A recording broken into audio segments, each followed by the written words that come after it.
The encirclement, the stars in the Veyron expanse burned cold and indifferent as War Commander Zalketh watched his prey on the tactical display. One ship. A single solitary human vessel drifting through disputed space like a leaf on a cosmic wind. It was small, barely 300 meters long, with the rounded hull and sensor arrays typical of a research craft. No weapon signatures, no escort ships. No distress calls perfect. Distance to target? Zalketh demanded, his 3 fingers drumming against the command throne. 12,000 kelvins and closing, his sensor officer replied. The human vessel has not altered course. They either do not see us or they are fools. Zalketh's mandibles spread in what his species considered a smile. They are humans. Of course they are fools. Across the bridge of the battlecruiser Crimson Talon, officers clicked their approval. The Kryvax Armada had been hunting for an opportunity like this for months. Ever since the territorial disputes began, humanity had been a thorn in the Dominion's side, always talking, always negotiating, always refusing to yield the resource-rich systems the Kryvax needed. But humans were soft. Everyone in the galaxy knew it. They avoided war. They prized science and exploration over military strength. Their fleets were small, scattered across too many systems. And now one of their precious research vessels had wandered into the wrong sector at the wrong time. Deployment status? Zalketh asked. All 12 ships are in position, his tactical officer reported. The human vessel is completely surrounded. Weapons locked. They cannot escape. Zalketh stood from his throne, his ceremonial armor glinting in the red emergency lighting of the Kryvax bridge. This would be a message. A demonstration. Attack this ship, seize its research data, and the humans would understand that the Kryvax Dominion was not to be trifled with. Open a channel, he commanded. The main view screen flickered. A human face appeared, a female middle-aged with dark hair pulled back in a practical style. She wore a simple white and blue uniform with a patch that read, Terran Research Consortium. Her expression was calm, almost serene, too calm. Attention, human vessel, Zalketh announced, his voice booming through the communications array. This is War Commander Zalketh of the Kryvax Dominion. You have violated our territorial boundary. Your ship is surrounded by 12 warships of the Armada. Power down your engines immediately and prepare to be boarded. If you resist, you will be destroyed. The human woman tilted her head slightly as if considering a mildly interesting puzzle. War Commander Zalketh, she said, her voice soft but clear. My name is Dr. Sarah Chen, captain of the research vessel Horizon's Edge. I'm afraid there's been a misunderstanding. Zalketh felt a flash of irritation. There is no misunderstanding. You are in Kryvax space. You will surrender or this isn't Kryvax space, Dr. Chen interrupted gently. According to the Treaty of Veyron, signed by 83 galactic powers including the Kryvax Dominion, this region is designated as neutral scientific research territory. We have every legal right to be here. Zalketh's mandibles clicked in annoyance. Legal technicalities mean nothing when you are surrounded and outgunned. Surrender now. Dr. Chen sighed softly as if disappointed. War Commander, I need to inform you of something important. The Horizon's Edge is operating under the Galactic Research Protection Treaty. Do you know what that means? It means nothing, Zalketh spat. Humans and their treaties. The strong take what they want. That is the law of the galaxy. The strong take what they want, Dr. Chen repeated quietly. That's an interesting philosophy, Commander. I wonder if you'll still believe it in about 3 minutes. Zalketh felt the first tremor of unease. There was something in her tone, not fear, not defiance, but something else. Pity, perhaps. Are you threatening me? He demanded. No, Dr. Chen said. I'm trying to warn you. You see, ships operating under the Research Protection Treaty are equipped with special defensive systems and automated distress protocols. The moment your fleet achieved weapons lock on my ship, those protocols activated. On Zalketh's tactical display, new data began appearing. His sensor officer suddenly stiffened. Commander, the human vessel. It's emitting some kind of subspace signal. Multiple frequencies. I can't block it. What? Zalketh spun toward the display. Dr. Chen continued speaking, her voice still calm. That signal is being transmitted across 14 different subspace bands simultaneously. It's alerting every ship, station, and monitoring post within 50 light-years that a research vessel under galactic protection is being threatened. The signal includes your ship's identification codes, your fleet composition, and your demand for surrender. Zalketh felt his blood run cold. Silence that transmission. We're trying, Commander, his communications officer hissed, but it's using encryption protocols I've never seen. It's cutting through our jamming like it isn't there. On the view screen, Dr. Chen leaned forward slightly. War Commander, I strongly suggest you power down your weapons and withdraw. You still have time to claim this was a misunderstanding. But if you attack this ship, you won't just be attacking humanity. You'll be violating one of the most sacred laws in galactic society. Zalketh's pride overrode his caution. Humans were bluffing. They always bluffed. Tactical, he snarled. Fire a warning shot across their bow. Show them we are serious. Commander, I must advise, his second-in-command began. Do it. The Crimson Talon's forward plasma cannon charged and fired. A brilliant bolt of superheated energy streaked across space, passing within meters of the horizon's edge's hull. For a moment, nothing happened. Then everything went wrong. The human research vessel's hull suddenly shimmered. Panels slid open along its surface, revealing what looked like sensor arrays. But they were unlike any sensors Zalketh had ever seen. They pulsed with a strange iridescent light. Energy spike from the human vessel, the sensor officer shouted, reading massive quantum fluctuations. Commander, their space itself seemed to ripple.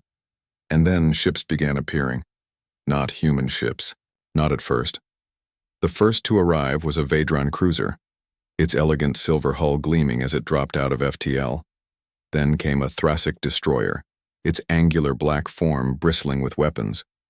A Quellan science vessel materialized next, followed by a Mordanth heavy frigate. Within 60 seconds, 17 ships from 9 different species had surrounded Zalketh's fleet, and they were all pointing their weapons at the Kryvax. What is this? Zalketh roared. What is happening? On the view screen, Dr. Chen's expression had shifted from patience to something harder. Something colder. What's happening, War Commander, is that you just made the worst mistake of your military career. Every one of those ships you see monitors the Research Protection Treaty. When you fired on my vessel, even a warning shot, you triggered an automatic military response. A new voice cut across the comm channel. It was deep, resonant, and carried the distinctive harmonic quality of a Vedron. Attention, Kryvax fleet. This is High Admiral Sorenkal of the Vedron Union. You have committed an act of aggression against a protected research vessel. Under the terms of the Galactic Research Protection Treaty, you are ordered to stand down immediately and submit to investigation. If you resist, we are authorized to use lethal force. Zalketh's tactical display had become a nightmare. His 12 ships were now facing 17 enemy vessels, many of them larger and better armed than his own. This is an outrage, he transmitted. We were merely... You fired upon a research vessel. Another voice interrupted. Thracic this time, cold and mechanical. The evidence is recorded on multiple sensors. There is no defense for this action. Dr. Chen spoke again, and now Zalketh heard the steel beneath her calm exterior. I tried to warn you, Commander. The Research Protection Treaty exists because 300 years ago, a war broke out that destroyed 4 civilizations. It started when a military force attacked a medical research station. Since then, every major power in the galaxy agreed. Research vessels, medical ships, and scientific stations are neutral, always, forever. She paused. You didn't just attack a human ship, War Commander. You attacked one of the galaxy's most sacred principles. And now every species that signed that treaty is here to ensure you answer for it. Zalketh's second-in-command stepped forward, his voice urgent. Commander, we must withdraw. We cannot fight this many ships. If we withdraw, we admit guilt, Zalketh hissed. If we don't withdraw, we die, his second replied flatly. Zalketh looked at the tactical display, at the 17 ships surrounding his fleet, at the human's research vessel, still transmitting its distress signal to anyone who would listen. He had thought this would be easy. One weak human ship, a simple victory instead. He had triggered a diplomatic catastrophe. All ships, he said finally, his voice bitter with defeat. Power down weapons. Hold position. On the view screen, Dr. Chen nodded slowly. A wise choice, Commander. Now before this goes any further, there's something else you need to know. What? Zalketh demanded wearily. Dr. Chen's expression shifted again. Not to anger, but to something that looked like genuine sadness. Do you know what we were researching out here, War Commander? What the Horizon's Edge was doing in the system. Zalketh said nothing. We were studying the Velix pathogen, Dr. Chen continued quietly. It's a disease that's been spreading through 7 star systems. It affects multiple species, including the Kryvax. Our medical team has spent 11 months collecting samples, running experiments, building models. She looked directly at him. We were 3 weeks away from completing a cure that would save an estimated 14 billion lives across the affected regions. That includes approximately 200 million Kryvax citizens in your colony worlds. Zalketh felt the deck drop out from beneath him. Our research data was stored in quantum-isolated storage cores, Dr. Chen said, her voice hard now. They're designed to survive almost anything. But when you fired that plasma bolt, the electromagnetic pulse from your weapon scrambled 3 of our 7 cores. We've lost approximately 40% of our research data. She leaned forward, and Zalketh saw tears at the corners of her eyes. Not for herself, but for something larger. You didn't just attack a human ship, War Commander. You may have just killed millions of your own people. And you did it because you were too arrogant to listen to a simple warning. The bridge of the Crimson Talon was utterly silent. Zalketh stared at the human scientist on the screen, comprehension dawning like a cold sun. What? What have I done? He whispered. Dr. Chen wiped her eyes and straightened. That, Commander, is what we're all going to find out. Stand by for boarding parties. This conversation is far from over. The channel closed. Zalketh sank into his command throne, surrounded by his fleet, surrounded by enemies, and suddenly very aware of how completely everything had gone wrong. The reckoning, the next 3 hours were the longest of War Commander Zalketh's life. He sat in silence in the conference room of the Crimson Talon, flanked by 2 security officers from the Vadran Union. Across the polished metal table sat Dr. Sarah Chen, High Admiral Soren Kahl, and representatives from 6 other species, all signatories to the Research Protection Treaty. The room was austere, lit by cold white panels. Every word spoken here was being recorded and transmitted to dozens of governments across known space. Zalketh's military career was over. He knew that much. The only question now was whether he would spend the rest of his life in a detention facility, or worse. Let's review the facts. High Admiral Soren Kahl began, his melodic voice filling the room. The Vadran was tall and elegant, with opalescent skin and eyes that seemed to see through deception. At 1437 Standard Galactic Time, your fleet achieved weapons lock on the research vessel Horizon's Edge. At 1439, you fired upon that vessel. Is this correct? The shot was a warning, Zalketh said weakly. I did not intend. Intent is irrelevant, Soren Kahl interrupted. The Research Protection Treaty is explicit. Any act of aggression, including warning shots, weapons locks lasting more than 30 seconds, or intimidation tactics, constitutes a violation. You committed all 3. A thoracic delegate, a being of metallic exoskeleton and glowing optical sensors, spoke next. Our primary concern is not punishment, War Commander. It is the restoration of the research that your actions compromised. Dr. Chen finally spoke. She looked exhausted, her eyes red from lack of sleep. We've spent the last 3 hours assessing the damage. Of our 7 quantum storage cores, 3 are completely corrupted. The data is unrecoverable. What does that mean in practical terms? Asked a Quellan representative, a being that resembled a floating cluster of bioluminescent tentacles. It means, Dr. Chen said heavily, that we've lost 11 months of pathogen evolution tracking. We've lost genetic sequencing data for 43 virus variants. We've lost the baseline models we were using to develop the cure synthesis.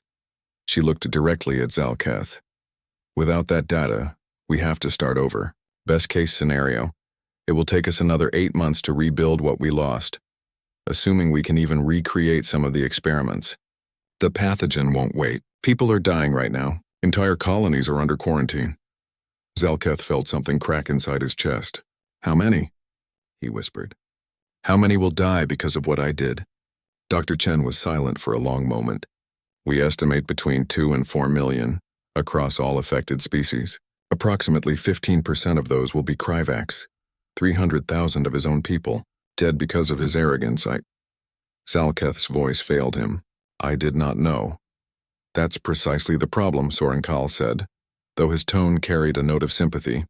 You saw what you expected to see, a weak human ship, an easy target.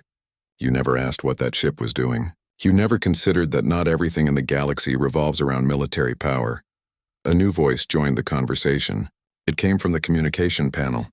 A human voice, older and carrying the weight of authority.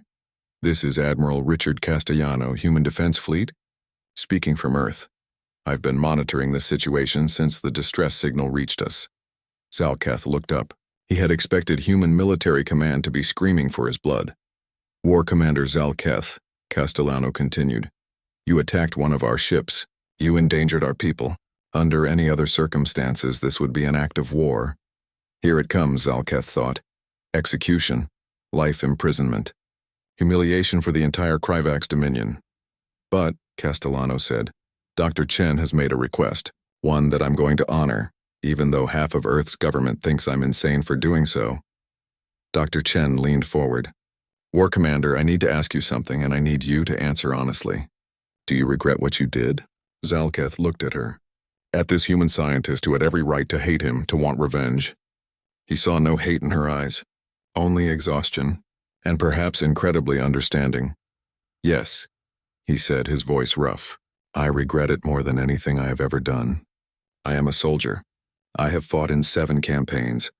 I have lost friends to battle, but I have never—" His voice cracked. "I have never killed civilians. I have never harmed those who were trying to save lives. What I did was unforgivable." Dr. Chen nodded slowly. "Here's what I propose. The Kryvax Dominion will face sanctions, economic penalties, restricted access to neutral zones, mandatory attendance at treaty compliance workshops. That's non-negotiable."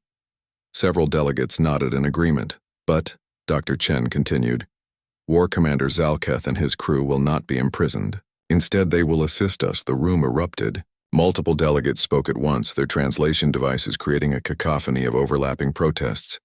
"That is unacceptable," a Mordanth delegate growled. "He violated the treaty." "He must face justice," added the Quellan.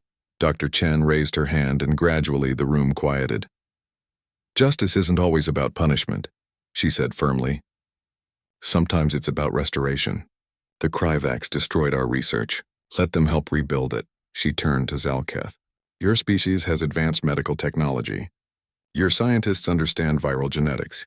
If you and your crew volunteer to join our research team, to work under our direction, to follow our protocols, you can help us recover the lost time." Zalketh stared at her in disbelief. You would trust us? After what I did?" "I don't trust you yet," Dr. Chen said bluntly. "But I believe people can change. I believe that even someone who makes a catastrophic mistake can choose to make it right. The question is, will you?" Zalketh looked around the table, at the representatives of species who had every reason to hate him, at the Vedran admiral who could have ordered his execution, at Dr. Chen who was offering him a chance at redemption he didn't deserve. If your governments agree," he said slowly, "then yes, I will help. My crew will help. We will do whatever is necessary to save those lives." High Admiral Sorenkal exchanged glances with the other delegates. A silent conversation seemed to pass between them. Finally, Sorenkal spoke. "The Treaty Council will accept this proposal with conditions. The Kryvax crew will work under constant supervision. Any attempt to sabotage the research will result in immediate imprisonment, and War Commander Zalketh will submit to a formal tribunal after the research is completed." "Is this acceptable?" "Yes," Zalketh said immediately. "Whatever you require." Admiral Castellano's voice came through the comm again. "Dr. Chen, are you absolutely sure about this?" Dr. Chen smiled tiredly. "Admiral, I've spent my entire career studying how life survives, how organisms adapt, cooperate, and overcome threats. I've learned that the best chance any species has is when they work together, even former enemies." She looked at Zalketh. "Besides, if we're going to save 14 billion lives, we need every capable hand we can get, even Kryvax hands." 6 months later, Dr. Sarah Chen stood in the medical laboratory of a newly constructed research station in neutral space. Before her, displayed on a holographic screen, was a molecular model of the completed cure for the Velix pathogen. It was beautiful, an elegant structure that would bind to the virus and neutralize it without harming host cells. "It's perfect," said Dr. Velkera. A Kryvax medical scientist who had joined the project. We should begin mass production immediately. Agreed, Dr. Chen said. She looked across the lab, where War Commander Zalketh, now wearing a simple research uniform rather than military armor, was reviewing distribution logistics with a Vadran logistics officer. He had kept his word.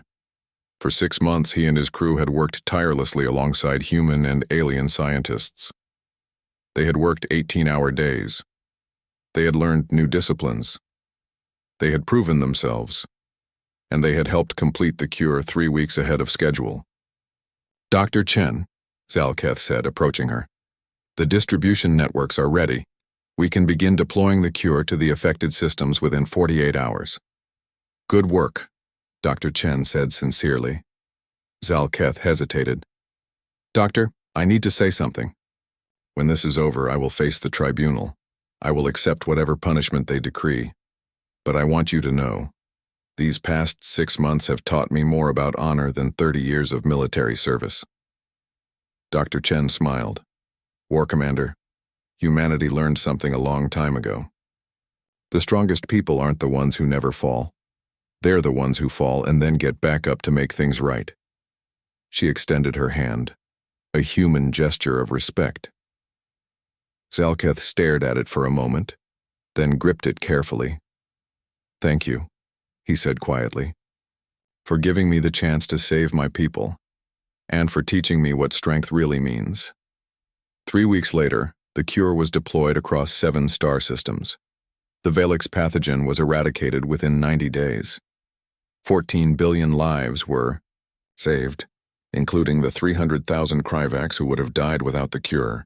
War Commander Zalketh faced his tribunal. He was found guilty of violating the Research Protection Treaty. His military rank was permanently revoked, and he was barred from serving in any military capacity. But he was not imprisoned. Instead, he was assigned to permanent service in the Galactic Medical Research Corps, where he would spend the rest of his life helping to prevent the kind of tragedy he had nearly caused. He accepted the sentence with gratitude, and across the galaxy the story spread, not of how humanity had been attacked, but of how they had responded. Not with revenge, but with wisdom. Not with violence, but with the offer of redemption. Species, who had viewed humans as weak, began to see them differently, not as warriors, though they could fight when necessary, but as something perhaps more dangerous and more valuable. They were healers, teachers, believers in second chances. And that, many began to realize, was the most terrifying and beautiful thing about humanity. They didn't just survive, they helped others survive too, even their enemies, especially their enemies, because that was what made them truly strong.